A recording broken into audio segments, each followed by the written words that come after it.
Hi and welcome back to my YouTube channel Twinkable Annie.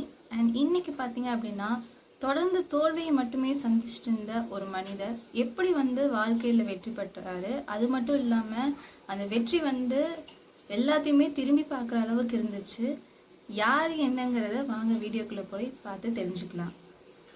Cornell Sanders, ஆமாங்க, இவர் யார் அப்படின்னு பார்த்தீங்கன்னா, இப்போ இந்த உலகத்தில் இவருடைய பிராண்டிங் இல்லாத இடமே கிடையாது. அவ்வளோ பெரிய ஒரு விஷயத்தை கிரியேட் பண்ணவர். அவரை பற்றி தான் இன்னைக்கு நம்ம பார்க்க போகிறோம். கார்னல் சாண்டர்ஸ் அப்படிங்கிறவர் ஹென்ரிவேல் அப்படிங்கக்கூடிய இடத்துல 1890 பிறக்கிறாரு. இவர் சின்ன வயசுல, அதாவது 6 வயசு இருக்கும்போதே இவருடைய அப்பா இறந்து போயிடுறாரு. அவர் இந்த தோட்ட வேலைகள்லாம் பார்ப்பாங்க இல்லையா, அந்த மாதிரியான வேலைகள் எல்லாம் சின்ன வயசுலேயே ஈடுபட ஆரம்பிச்சிட்டாரு. ஏன்னா குடும்பத்தோட சூழ்நிலைக்காக, அந்த ஒரு பண கஷ்டத்துக்காக அவர் இந்த வேலைக்கு போக ஆரம்பிச்சாரு. அதுக்கப்புறம் பார்த்தீங்க அப்படின்னா, என்னுடைய 16 வயசுல யூஎஸ் ஆர்மிக்கு ஒரு ஃபேக்டு மூலியமா அவர் என்ன பண்றாரு அப்படின்னா ஒரு ஒர்க் பண்றாரு. அதுக்கப்புறம் அந்த 1 இயருக்கு அப்புறம் அங்கேருந்து வந்ததுக்கப்புறம் அவர் இன்னொரு வேலைக்கு போய் சேர்றாரு. யூஎஸ் ஆர்மியிலேருந்து வெளியே வந்ததுக்கப்புறம் அவர் வேலை பார்க்கக்கூடியது என்ன அப்படின்னு பார்த்தீங்கன்னா, ரயில்வேல அவர் வேலை பார்க்குறாரு. அங்கே வேலை பார்க்கும்போது என்ன பண்ணுறாரு அப்படின்னா, கூட ஒர்க் பண்ணக்கூடிய கோ ஒர்க்கர்ஸ் இருக்காங்க இல்லையா, அவங்க கூட பிரச்சனை ஏற்படுது. சண்டை போட்டதுனால அவரை அந்த இடத்துல இருந்து வேலையை விட்டு தூக்கிடுறாங்க. அவர் அந்த ரயில்வேல அவர் ஒர்க் பண்ணிட்டு இருக்கும் போதே அவர் லாக்கு படிச்சுட்டு இருக்கிறப்போ சண்டை போட்டதுனால அதுவும் தொடர முடியாம போயிடுது. ஆக மொத்தத்தில் தொடர்ந்து ஃபெயிலியர் மட்டுமே பார்த்துட்டு இருக்கிறார். அவங்க அம்மா ஒரு லைஃப் இன்சூரன்ஸ், அதாவது நம்ம சொல்லுவோம் இல்லையா, இந்த பாலிசி எடுத்துக்கோங்க அப்படின்னு சொல்லிட்டு நம்ம எல்லாம் பேசுவோம் இல்லையா இன்சூரன்ஸ் பத்தி. ஸோ அந்த மாதிரி ஒர்க் பண்ணிட்டு இருக்காங்க.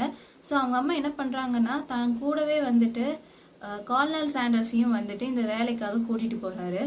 அங்க போய் ஒர்க் பண்ணிட்டு இருந்த கொஞ்ச நாளுக்கு அப்புறம் ஒரு கீழ்ப்படியாம இருக்கிறனால அங்கேயும் இவருக்கு வேலை போயிடுது. அதுக்கப்புறம் பார்த்தீங்க அப்படின்னா, கொஞ்ச நாளுக்கு அப்புறம் இவர் ரொம்பவே என்னடா பண்றது அடுத்து அப்படின்னு சொல்லிட்டு கார்பென் அப்படிங்கக்கூடிய பிளேஸ், அதுவும் யூஎஸ்ல தான் இருக்கு. ஸோ யூஎஸ்ல இருக்கிற கார்பென் அப்படிங்கக்கூடிய இடத்துல தான் இவர் இந்த ரோட் பிஸ்னஸ், அந்த சிக்கன் சேல் பண்ண ஆரம்பிச்சாரு. அது மட்டும் இல்லாம இவருக்கு ஆரம்ப கட்டத்துல இந்த ரெசிபி எல்லாம் ஹிட் ஆச்சா அப்படின்னு பாத்தீங்கன்னா கிடையவே கிடையாது. கிட்டத்தட்ட 1009 தடவை இவரோட ரெசிபிஸ் எல்லாமே ரிஜெக்ட் பண்ணப்பட்டிருக்கு. அப்புறம் அவர்கிட்ட இந்த காசை வச்சு ஒரு மோட்டலை அவர் கட்டுறாரு. மோட்டல் அப்படிங்கிறதுனா என்ன அப்படின்னா, ஒரு தங்கும் விடுதியும் இருக்கும், அது கூடவே பார்த்தீங்கன்னா ஒரு ரெஸ்டாரண்ட் வச்சு நடத்திட்டு இருப்பாங்க. ஸோ இதுதான் பார்க்கிங் இருக்கும், பார்க்கிங் பக்கத்துலேயே பார்த்தீங்கன்னா வீடு, அந்த ரூம்ஸ் இருக்கும், ஒரு சின்ன ரெஸ்டாரண்ட்ஸ் இருக்கும். இதை தான் நம்ம மோட்டல்னு சொல்லுவோம். இதை அவர் கட்டி என்ன பண்ணுறாரு அப்படின்னா, அவர் கொஞ்சம் ஒர்க் பண்ணிட்டு இருக்காரு. ஒர்க் ஆயிடுச்சு. அந்த மோட்டல், அந்த ரெஸ்டாரண்ட், இது எல்லாமே ஃபயரில் அழிஞ்சு போயிடுச்சு. அதுக்கப்புறம் அவர் மறுபடியும் என்ன பண்ணுறாரு அப்படின்னா, செகண்ட் டைமாக அதை ரீபில்ட் பண்ணிட்டு அதை என்ன பண்ணுறாரு, மறுபடியும் அவர் ஒர்க் பண்ண ஆரம்பிக்கிறாரு. ஒர்க் பண்ண ஆரம்பிக்கிறப்போ நிறைய இப்படி தொடர்ந்து அவருக்கு ரொம்ப டவுனாக போயிட்டே இருக்கிறப்போ அவர் ஒரு சிக்னேச்சர், அதாவது ஒரு எல்லாரும் சொல்லுவாங்க இல்லையா, இப்போ செஃப் அப்படின்னா அவங்களுக்குன்னு ஒரு சிக்னேச்சர் டிஷ் இருக்கும். அந்த மாதிரி இவர் ஒரு சீக்ரெட் ரெசிபி வச்சுருந்தாரு.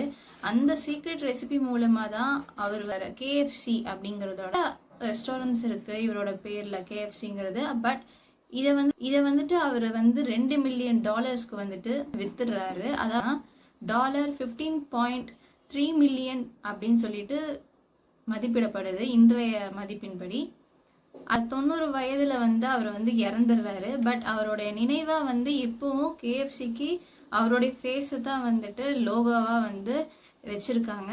இவர் எப்படி இறந்தாரு அப்படின்னு பார்த்தோம் அப்படின்னா, இவர் நிமோனியா நோயால இறந்து போயிடுறாரு. இல்ல எவ்வளோ பெரிய பிரச்சனை அவருக்கு, இத்தனைக்கு தொட்டது எல்லாமே அவருக்கு ஃபுல் அண்ட் ஃபுல் தோல்வியா தான் இருந்தது. ஆனாலுமே அவர் கொஞ்சம் கூட விட்டு கொடுக்காம அவர் என்ன பண்ணாரு அப்படின்னா, தொடர்ந்து அவருடைய ஒர்க் அவர் பண்ணிட்டே இருந்தாரு. அதனாலதான் அவருக்கு இவ்வளோ பெரிய சக்சஸ் கிடைச்சது. ஸோ நம்ம லைஃப்லயும் சரி, நம்ம எப்பவுமே துவண்டு போகாம, ஏதாவது ஒரு அந்த ப்ராப்ளத்தை விட்டு நம்ம பயந்து ஓடாம, நம்ம அந்த ப்ராப்ளத்தை ஃபேஸ் பண்ணி நம்ம இருந்தோம் அப்படின்னா நம்மளுக்கும் வந்து இந்த சக்ஸஸ் அப்படிங்கிறது கிடைக்கும். இன்னைக்கான இந்த வீடியோ ஒரு நல்ல மோட்டிவேஷனாக இருக்கும் அப்படின்னு நான் நம்புகிறேன். அடுத்த வீடியோவில் சந்திக்கிறேன். Until then, bye from Twinkable Annie.